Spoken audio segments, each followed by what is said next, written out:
देखो, class 12 chapter number 2 solution.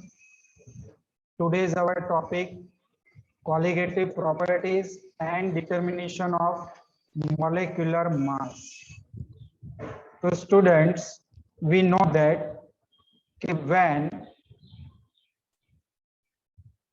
non-volatile solute is added to आवाज आवतो જ નહીં. volatile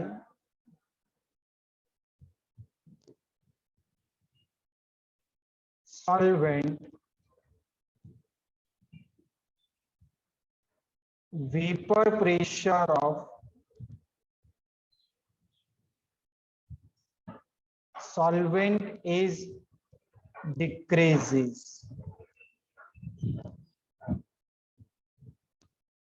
तो देखो, वेपर प्रेशर ऑफ सॉल्वेंट, जो प्योर सॉल्वेंट का वेपर प्रेशर होगा वो डिक्रीज होगा.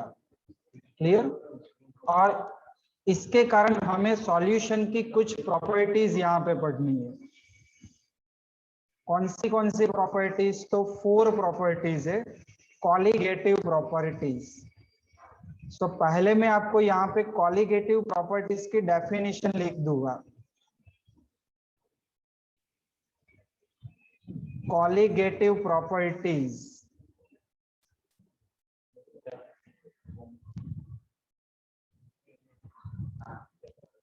सॉल्यूशन की कॉलिगेटिव प्रॉपर्टीज क्या होती है? तो यहाँ पे डेफिनेशन लिखे कि the properties of solution which depends only on number of solute particles but does not depend on their identity. Identity यानी नेचर. सॉल्यूट का टाइप कैसा है उसके ऊपर वो डिपेंडेंट नहीं है. Only depends on the number of solute particles, does not depends on their identity यानी nature. These type of properties known as colligative properties is known as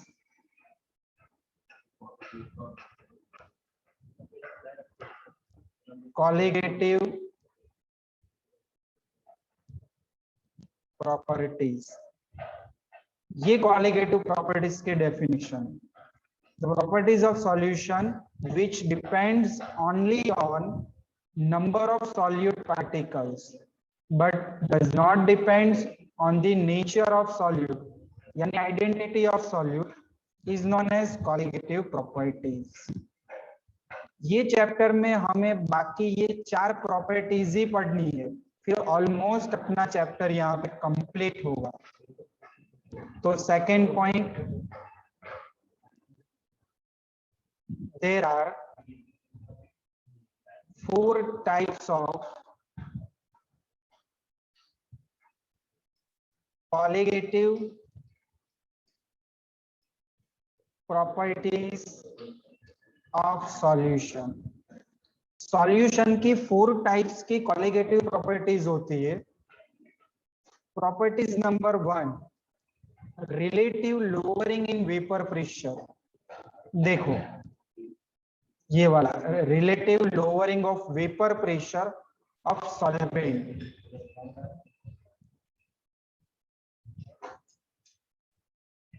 relative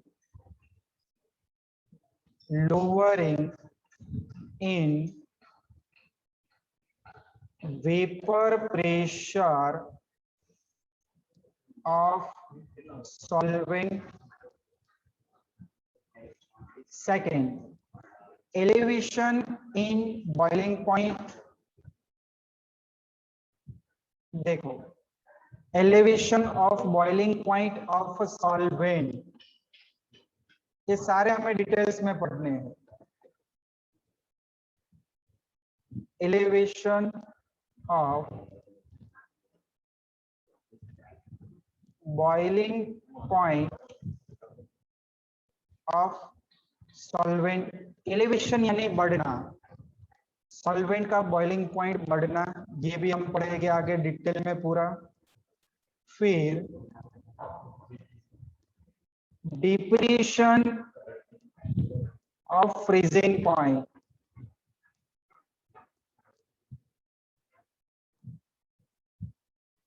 of solvent,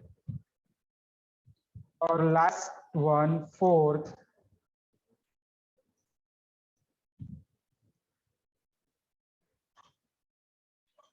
osmotic pressure of solution. देखो ये 4 type की qualitative properties हमें यहाँ पे पढ़नी है। तो एक बार ये पैराग्राफ को हम समझ लेते हैं। पहला पॉइंट देखो कि the vapour pressure of solution decreases when non-volatile solute is added to volatile solvent. There are many properties of solution which are connected with this decrease of vapor pressure. 4 properties हमने यहाँ पे समझाई, वो relative lowering of vapor pressure of a solvent, depletion of freezing point of a solvent, elevation of boiling point of a solvent, and osmotic pressure of solution. All these are colligative properties which depends on the number of solute particles, does not depends on their nature, यानी उसकी identity. Such properties are known as colligative properties.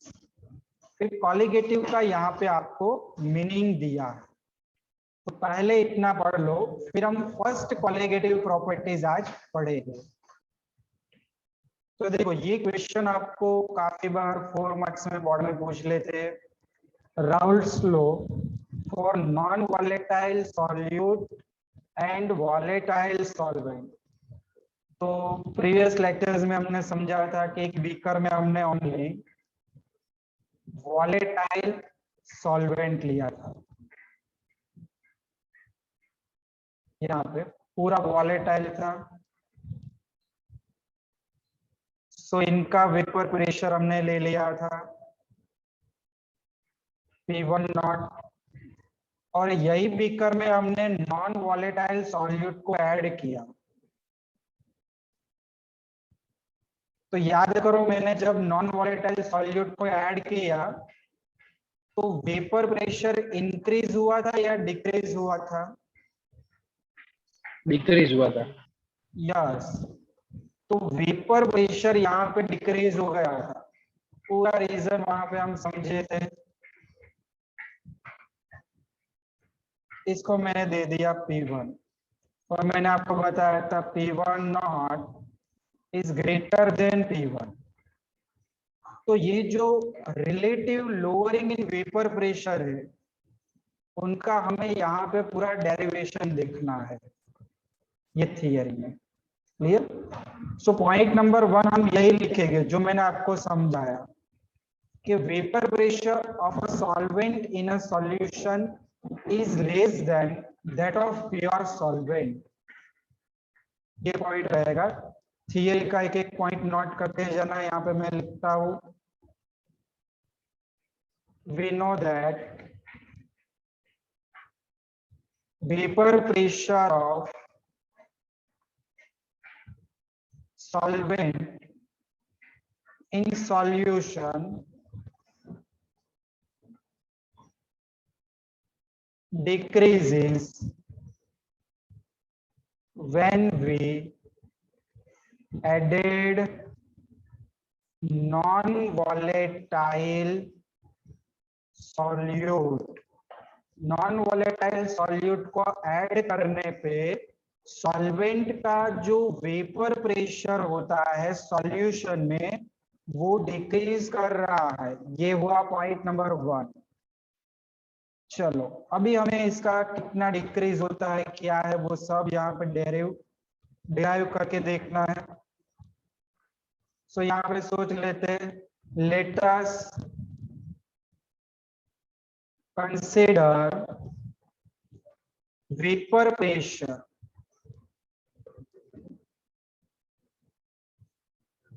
Vapour pressure of solvent P1 and mole fraction is X1। चलो solvent का vapour pressure P1 है और उसके mole fraction X1 है। सो Raoult's law हमने आगे पढ़ लिया था, partial vapor pressure is directly proportional to mole fraction। सो हम इसको सॉल्व करते, P1 equals to P1 not into X1, इनको इक्वेशन नंबर 1 दे देते हैं।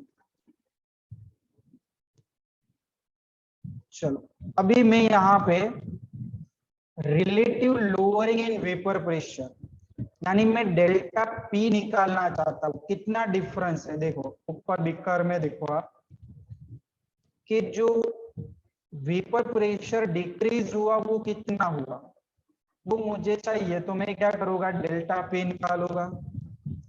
डेल्टा पी इक्वल्स टू मैं कौन सी फॉर्मूला बना सकता हूँ, इनिशियल यानी P1 नॉट और ये फाइनल P1 नॉट बड़ी वैल्यू, फाइनल छोटी वैल्यू, माइनस करो तो आपको डेल्टा पी मिल जाएगा।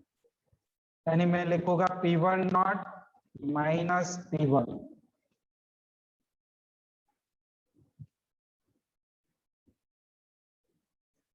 चलो तो यहाँ पे लिखते हैं रिलेटिव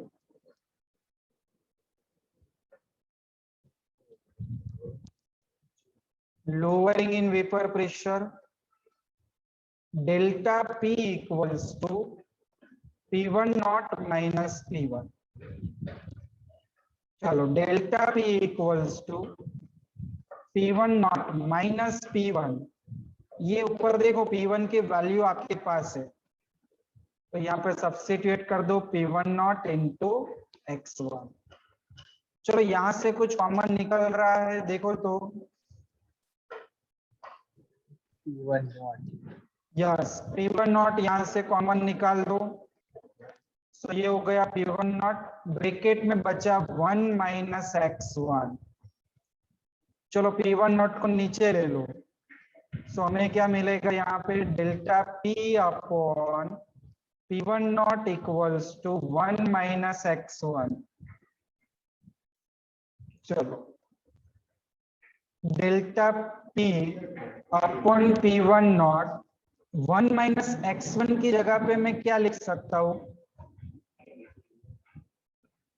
तो मैंने पहले आपको बताया था सॉल्यूशन में जितने भी कंपोनेंट हो, आपके पास दो कंपोनेंट है solvent and solute.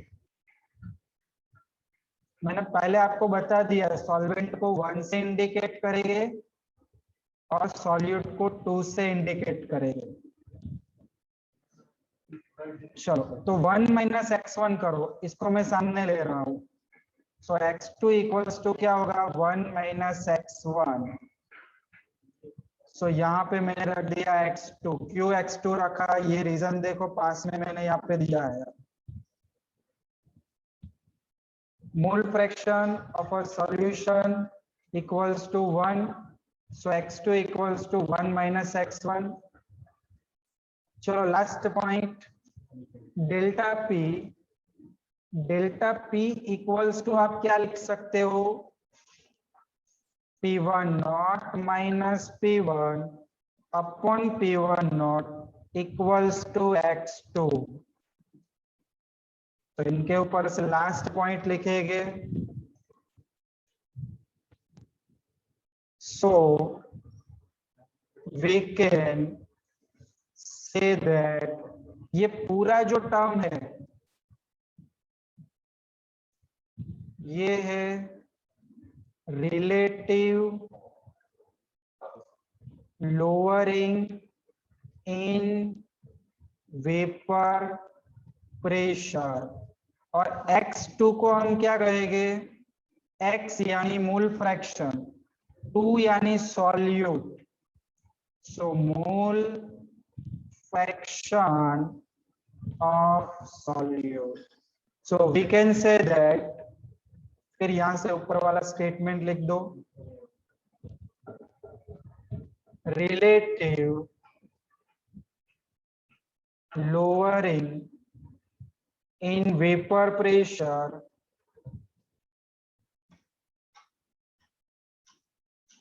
is equals to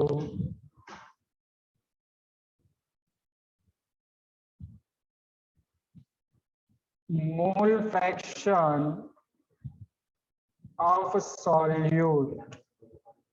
देखो ये पॉइंट आपको ये पीडीएफ में पीछे मिल जाएगा, ये पूरा एक्सप्लेनेशन आपको टेक्स्ट बुक में यहाँ पे दिया है। फिर यहाँ पे ये समझा है, देखो कि relative lowering of vapour pressure is equals to mole fraction of solute, यहाँ पे आपको ये मिल जाएगा। चलो फिर आगे सॉल्व कर लेते हैं इसको। ऊपर वाले equation P1 not minus P1 upon P1 not is equals to x2। यहाँ पे मैं लिख रहा हूं x2 की जगह पे मैं क्या लिख सकता हूं, तो मोल fraction of component 2 equals two moles of component 2 upon total moles, ये मैंने लिख दिया। तो बस x2 की वैल्यू यहाँ पे सब्स्टिट्यूट कर दो, ये वैल्यू को इसकी जगह पे, तो आपको मिलेगा P1 not minus P1 upon P1 not equals to N2 by N1 plus N2। चलो अभी last point 4, very dilute solution. चलो मेरे पास डाइल्यूट सॉल्यूशन है N1 प्लस N2, ये दोनों में से मुझे एक चीज को नेग्लेक्ट करनी है। तो पहली चीज आपको ये समझना होगा कि डाइल्यूट सॉल्यूशन आपके पास है, यहाँ पे आपके पास कोई एक सॉल्यूशन है जो डाइल्यूट है, सो सॉल्यूट आपका होगा लेसर अमाउंट में। सो आप सॉल्यूट के जो मोल्स है N2 उसको क्या कर सकते हो, नेग्लेक्ट कर सकते हो। तो ये दोनों में से मैं क्या करूंगा, N2 को नेग्लेक्ट कर दूंगा। सो इसकी इक्वल्स टू ओनली आप क्या लिख सकते हो, N1। तो यहाँ पे आपको N2 को नेग्लेक्ट करना है और N1 ही लिखना है। चलो P1 not minus P1 upon P1 not is equals to N2 by N1। N2 यानी मोल्स ऑफ 2 सॉल्यूट और 1 यानी सॉल्वेंट। चलो मोल्स का फॉर्मूला रख दो, फाइनल इक्वेशन आपको मिलेगा P1 not minus P1 upon P1 not equals to N2 की जगह पे मैं लिख रहा हूं अभी weight of 2 upon molecular mass of 2, क्योंकि N equals to weight upon molecular mass होगा। चलो N1 की जगह पे वेट 1 और मॉलिक्यूलर मास ऑफ 1 ये ऊपर ले लो, फाइनल इक्वेशन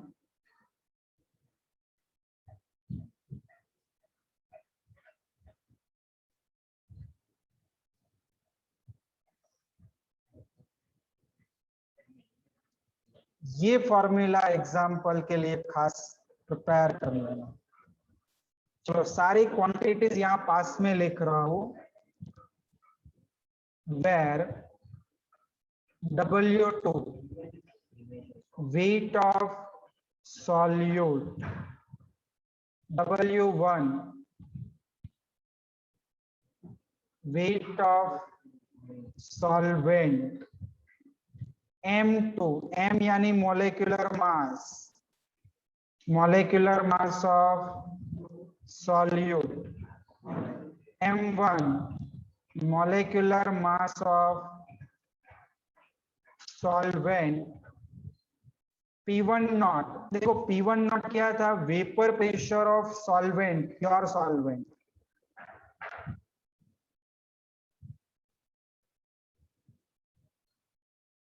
और P1 equals to vapour pressure of solution. तो ये फॉर्मूला यहाँ पे डिराइव होता है। देखो कहाँ दिया है आपको, नीचे ये वाला, ये हमने पूरा डिराइव किया। और यहाँ पे आपको दिया है here W1 W2 mass, M1 M2 molar mass of solvent solute respectively. From above equation, knowing all other quantities, the molar mass of solute can be calculated. तो देख लो पूरा एक बार, कोई क्वेश्चन हो तो मुझे पूछो अभी, फिर इसकी PDF आपको ग्रुप में मिल जाएगी और नेक्स्ट लेक्चर से हम इसके एग्जाम्पल्स करेंगे। तो एक बार ध्यान से पढ़ लो।